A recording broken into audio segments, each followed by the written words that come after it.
Adab dengan Mashaf Al-Quran. Ada adab ketika membawa Mashaf Al-Quran. Mashaf Al-Quran ni lembaran Al-Quran yang kamu baca waktu pagi, petang dekat sekolah tu, yang kamu pegang tu, itulah Mashaf Al-Quran. Cuma kita tak adalah panggil Mashaf Al-Quran kan? Yelah, sebab nak pendekkan, jadi kita sebut Al-Quran je lah. Betul tak? Pertama, berwuduk. Kita kena berwuduk dulu sebelum pegang ataupun bawa Mashaf Al-Quran. Betul tak? Boleh ke kita bawa Al-Quran tanpa wuduk? Maksudnya kita tak ambil wuduk pun. Tapi kita nak pegang Al-Quran. Kita nak bawa Al-Quran. Boleh ke? Cuba fikir.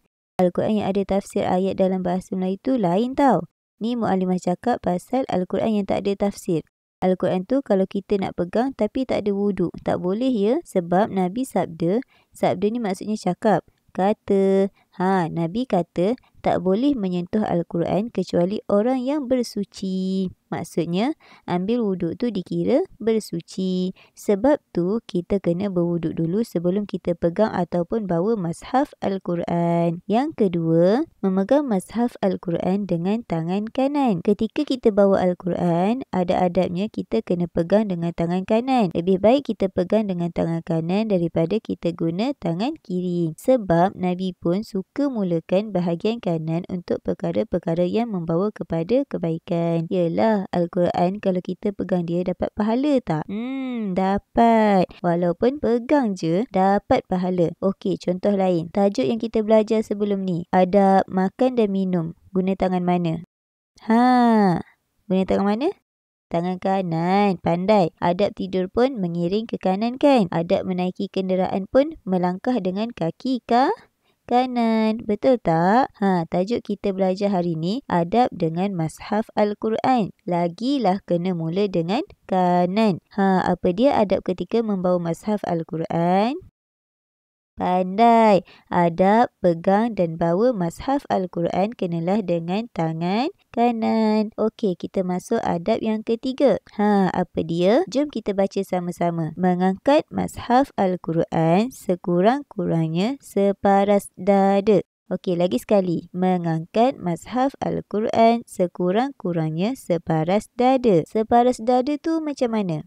Macam yang kamu selalu bawa Al-Quran sebelum masuk ke kelas Al-Quran dan kelas hafazan kamu. Kamu biasa bawa Al-Quran pegang macam mana? Ke ada yang pegang bawah paras dada? Contoh, dia bawa Al-Quran ni, dia buat macam pegang botol air. Boleh ke macam tu? Mana boleh. Tak elok lah. Allah pun tak suka hamba dia yang tak hormat kalam Allah ni. Al-Quran kan kalam Allah, tapi setakat ni Mu'alimah tak nampak lagi lah yang kamu pegang dan bawa Al-Quran macam pegang botol air. Betul tak? Saja je Mu'alimah nak test kamu sama ada kamu ni faham ke tak apa yang Mu'alimah sampaikan. Jadi, kita kena pegang Al-Quran separas dada. Macam mana? Okey, kamu bawa Al-Quran macam mana? Kamu bawa Al-Quran letak dekat dada kan? Itulah yang dipanggil paras dada. Keempat, berpakaian bersih dan menutup aurat. Adab ketika bawa Al-Quran, kita kena berpakaian bersih dan menutup aurat. Berpakaian bersih macam mana? Berpakaian bersih ni maksudnya dia tak comot, tak ada najis dekat pakaian dia. Dia ambil wuduk dulu sebelum pegang Al-Quran. Barulah Allah suka. Nabi pun cinta. Cewah, tambah pula kamu tutup aurat. Lagilah Allah dan Rasul suka dekat kamu. Ada ke dekat sini dia baca Al-Quran, dia tak tutup pun aurat dia? Ada? Mu'alimah harap tak adalah ya. Yang banat terutamanya, kamu keluar rumah pun minta tolong pakai tudung ya. Nak tahu satu rahsia tak? Sebenarnya kan, perempuan yang pakai tudung ni lagi cantik daripada perempuan yang tak pakai tudung. Mu'alimah tak tipu tau. Cuba kamu tengok sendiri, try bezakan yang pakai tudung dengan yang tak pakai tudung. Mana lagi sopan? Pandai. Mestilah perempuan yang pakai tudung lagi sopan. Okey, kita tengok adab ketika membawa Al-Quran yang seterusnya. Cuba baca. Menjaga Al-Quran dengan cermat. Okey, lagi sekali. Baca sama-sama ya. Menjaga Al-Quran dengan cermat. Adab kita waktu kita bawa Al-Quran tak kiralah pergi mana sekalipun kan. Bawa balik kampung ke, bawa pergi melancong ke. Al-maklumlah, rajin nak membaca Al-Quran tu sampai dia bawa pergi melancong. Bagus dah tu. Cumanya kita kena jaga Al-Quran tu dengan cermat. Cermat ni maksudnya macam mana? Berhati-hati. Bawa Al-Quran tu dengan berhati-hati biar Al-Quran tu tak terkoyak, tak terjatuh, tak diletakkan bawah paras dada. Yang tu maksudnya menjaga Al-Quran dengan cermat.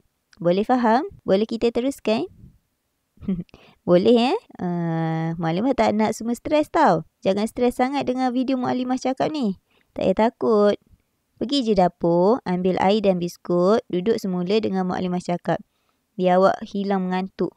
Mukadimah tak nampak awak kan? Tapi Allah nampak tau. Awak dengar ke tak dengar ke apa yang Mukadimah ajar ni? Tahu takut? Segar dah mata? Okey, kita sambung sikit je lagi. Boleh ya?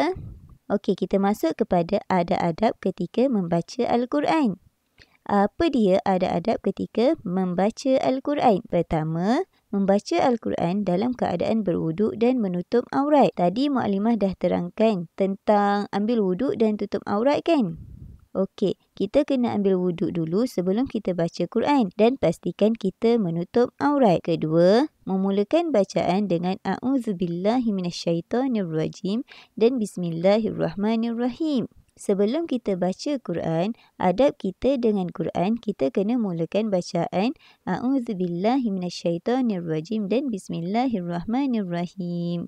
Ketiga, memberi tumpuan ketika membaca Al-Quran. Kita kena bagi tumpuan waktu kita baca Al-Quran. Sebab apa? Sebab Al-Quran ni kalam Allah. Ayat-ayat Allah. Dekat dalam Al-Quran ni, banyak yang Allah nak sampaikan pada hamba-Nya. Hamba Allah tu siapa? Kita sebagai manusia ni adalah hamba Allah. Keempat, membaca dengan bertajwid dan bertarannum. Ada adab ketika membaca Al-Quran, kita kena baca dengan bertajwid dan bertarannum. Barulah sedap orang dengar. Ni baca sambil lewa kan? Mukadimah pun mengantuk. Okey. Kelima, sujud tilawah selepas membaca ayat yang disunatkan sujud. Nampak tak gambar dekat situ yang Mukadimah letak tu? Gambar yang bentuk macam sejadah tu? Bila kita nampak tanda macam tu, waktu kita baca Al-Quran, kita disunatkan untuk sujud tilawah. Apa yang perlu kita baca waktu kita sujud tilawah? Okey, tak apa. Yang tak tahu lagi, kita belajar ya. Yang dah tahu, boleh ikut sama-sama. Okey, dengar Mukadimah baca dulu. Lepas tu, kamu ikut. Dengar ya. Sajada wajhiya lilladzi. Lagi sekali ya, ulang. Sajada wajhiya lilladzi khalaqahu wa syaqqa sam'ahu. Lagi sekali ulang. Khalaqahu wa syaqqa sam'ahu wa basarahu bihaulihi wa quwwatihi. Lagi sekali. Wa basarahu bihaulihi wa quwwatihi fatabarakallahu ahsanul khaliqin. Lagi sekali. Fatabarakallahu ahsanul khaliqin. Boleh ya? Okey, lagi sekali. Kita baca sama-sama. Boleh? Sajada wajhiya lilladzi khalaqahu wa syaqqa sam'ahu wa basarahu bihaulihi wa quwwatihi fatabarakallahu ahsanul khaliqin. Okey. Ayat yang kita baca sama-sama tadi tu, ayat tadi tu kita kena baca lepas kita jumpa tanda yang macam sejadah tu waktu kita baca Al-Quran. Bila jumpa tanda tu, kita kena terus sujud. Lepas tu kita baca ayat yang kita baca tadi tu. Boleh?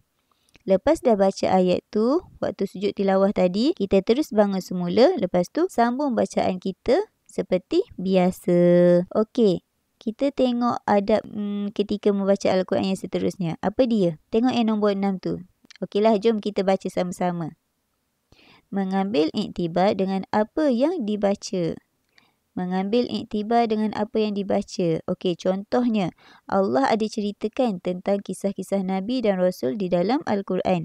Jadi, kita sebagai manusia biasa, kita boleh ambil iktibar daripada kisah-kisah Nabi yang Allah dah pun ceritakan dalam Al-Quran tu. Banyak ya kisah-kisah dalam Al-Quran tu kita boleh jadikan sebagai inspirasi dalam hidup kita.